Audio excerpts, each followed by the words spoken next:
अभिभावकगण और प्यारे नन्हे मुन्ने भैया बहनों, कार्यक्रम को सज्जा देने वाले हमारे कलाकार बंधु,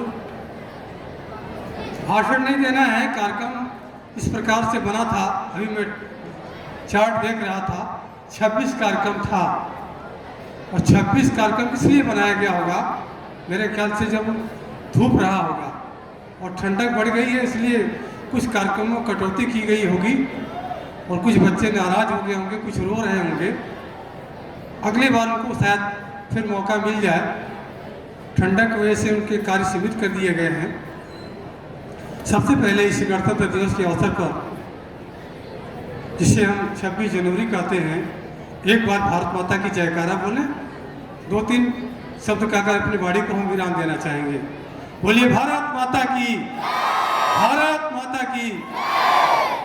बंधुओं, 26 जनवरी जब हम लोग पढ़ते थे प्राइमरी स्कूल में, तो कागज पर दफ्ती पर हमारे गुरुजी कहते थे तिरंगा झंडा बना करके लाओ, और दफ्ती पर साट करके डंडे में बना करके तब हम लोग घूमते थे।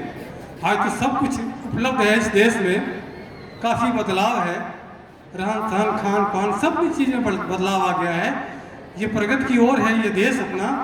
इसलिए इस स्वतंत्र भारत में हमारे कुछ भैया बहनों ने कार्यक्रम किया है। आज़ादी कैसे मिली, बहुत लोग कुर्बान हुए, तमाम घटनाएं, यहाँ तक कि भारतीय संविधान कैसे बना, उसकी भी चर्चा हमारे भैया बहनों ने किया। आप प्रौढ़ता की तरफ आप आगे जा रहे हैं। आने वाले दिनों में जिस कक्षा इस विद्यालय से जब निकल करके दूसरे विद्यालयों में जाएंगे आपको बहुत कुछ सीखने को मिलेगा। तो नींव जो है आपकी इस विद्या मंदिर से जो मिली है, अन्य कई विद्यालयों में दुर्लभ है। इस विद्यालय से पढ़ने वाले भैया बहन हमने अभी अपने जीवन काल में देखा है कि बहुत ऊंचे पदों पर जा रहे हैं। और उससे सबसे बड़ी खुशी इस बात की है कि अपने अभिभावक गुरुजन का आदर करते हैं, जो ये देश की परंपरा है इसे कायम रखते हैं। इसलिए मैं आप सभी भैया बहनों को आशीष स्वरूप मैं आपको आशीष देने के लिए खड़ा हुआ हूँ कि आप पढ़े तो पढ़ेंगे। सरकारी स्कूलों पर लिखा हुआ है जो पढ़ेगा वो बढ़ेगा। और आजकल इस प्रदेश के माननीय मुख्यमंत्री जी का, कुछ योगी जी का एक नारा निकला है कि योगी जी ने ठाना है सबको स्कूल जाना है। और नया सत्र चलने वाला है, जिनके घरों के आसपास बच्चे न पढ़ते हों उनको आप प्रेरित करें कि जो बच्चा पढ़ेगा वही पढ़ेगा। हमारे गुरुजन जो यहाँ आचार्यगण जब संपर्क में निकलते हैं, अपने विद्यालयों के बच्चों के यहाँ जाते हैं, तो अगल बगल के लोगों से भी निवेदन करते हैं कि आइए बच्चों को भेजिए, संस्कार सिखाइए, सरस्वती शिशु मंदिर में आइए, विद्या मंदिर में पढ़ाइए, तो आपके बच्चे संस्कारित होंगे। पढ़ाइयाँ तो बहुत होती हैं, लेकिन संस्कार सिर्फ इसी संस्था से, जो मातृ संगठन है हमारा राष्ट्रीय स्वयं सेवक संघ, उससे मिलता है जो आपको प्राप्त हुआ होगा। मैं एक राजनीतिक दल का कार्यकर्ता होने के नाते, चूंकि मातृ संगठन से आया हूँ, तो हमारी नीति है कि भारत माता कैसे हमारी सफल है और इस देश में हम कैसे स्वतंत्र रहें, इसका कल्पना हम करते हैं। और ये बताने के लिए आए हैं कि अभी हमारे बच्चों ने राम आएंगे, शबरी का गीत गा रहे, शबरी कल्पना कर रही है कि राम आएंगे, हमारे झोपड़ी के भाग खुल जाएंगे। ये कितना बढ़िया लगा।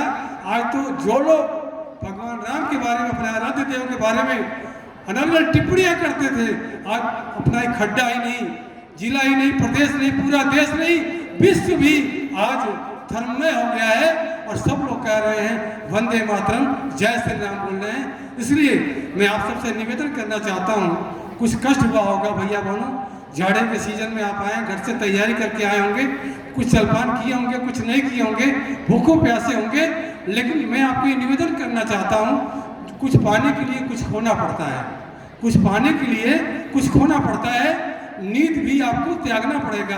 आगे बढ़ना है तो गुरुजन का जो बात कहते हैं, जब प्राइमरी पढ़ते थे तो ऐसे गुरुजनों के बारे में किताबों में पढ़ाया जाता था, सोहनलाल द्विवेदी की किताब, कि जो विद्या को नहीं पढ़े सो पीछे पछताए, बिगड़े पर गधा बने लाद लाद मर जाए। और ऐसे में एक कवि ने कहा है कि गुरु गोविंद दो खड़े काको लागो पाए, बलिहारी गुरु आपने गोविंद दियो बताए। ये एक रास्ता बताते हैं कि कहाँ आपको अच्छे मार्ग पर जाना है। ये आपके गुरुजन है, ये आपके आचार्यगण हैं जो आपको सदमार्ग पर ले जाने के सिखाते हैं और इसी आधार पर आप आगे बढ़ने वाले हैं। गणतंत्र दिवस 26 जनवरी जहाँ संविधान की रचना हुई, परम पूज्य बाबा साहब डॉक्टर भीमराव अम्बेडकर ने भारतीय संविधान की रचना की जो आज चल रहा है, उनके आदेशों पर चल रहा है। स्वयं मोदी जी ने कहा है कि जब तक मैं रहूंगा भारत का संविधान लागू रहेगा, इसमें किसी प्रकार का कोई परिवर्तन नहीं होगा। और राष्ट्रपति महोदय भी इस बात को दिल्ली के प्राचीर से भी उन्होंने भी कहा होगा। बंधुओं, मैं इतना कह करके आप सबको बहुत बहुत धन्यवाद देना चाहता हूं कि कम समय में जब 1 महीने तक आप शीतकालीन अवकाश पर थे, कोई तैयारी नहीं हुई, लेकिन जो तैयारी हुई है वो बहुत हुआ है। और खास करके शिक्षा से जो सैनिक बढ़ गया, उसके घर वाले अनपढ़ थे, नहीं पढ़ पाए, तो आज कैसे कैसे घटनाओं का जिक्र कम शब्द में कम समय में करके दिखाया, इसे जागरूक किया गया कि जो पढ़ेगा वही पढ़ेगा। वंदे मातरम, जय श्री राम। सरस्वती परम सम्मानित राष्ट्रध्वज, मंचस्थ अतिथिगण, उपस्थित माताएं बहनें,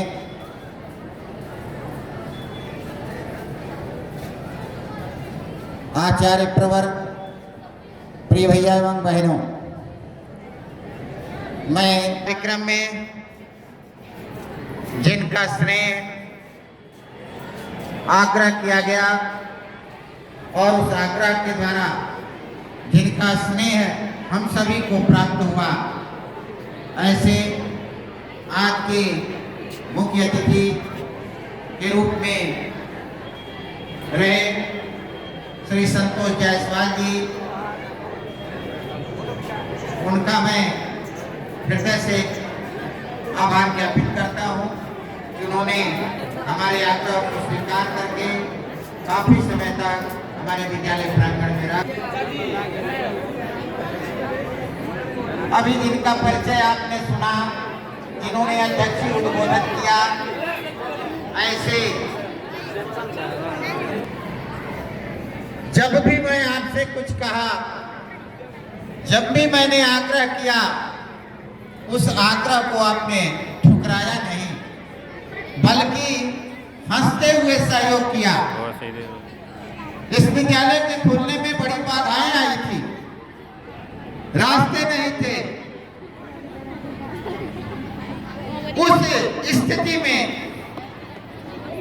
चारों तरफ का वातावरण बड़ा दूषित था, लेकिन हमारे पग पग पर उन्होंने साथ दिया। इस रास्ते के लिए आप मुझको लेकर एसपी के पास तक पहुंचे थे, वहां बातचीत हुई। जिन्होंने बड़ी गलती की थी उनके ऊपर FIR हुआ, मुकदमा चला।